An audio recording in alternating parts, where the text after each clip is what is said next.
Pixel 6a, how to change lock screen clock. Hey everyone, welcome back to our channel. In today's video we will learn how we can change the lock screen clock on Pixels, so make sure to watch the video till the end. Now to change the lock screen clock, which is basically just this one over here, right?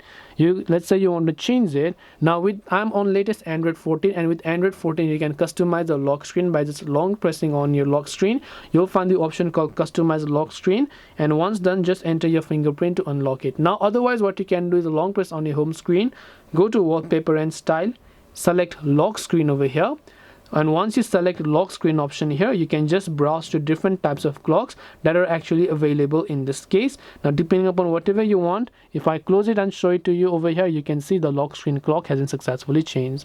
This way you can change your clock, but make sure you're updated to the Android 14 latest version. Hope this video was very helpful. If you have got any more questions, feel free to leave them down below. Thank you for watching till the end, and see you soon in the next video.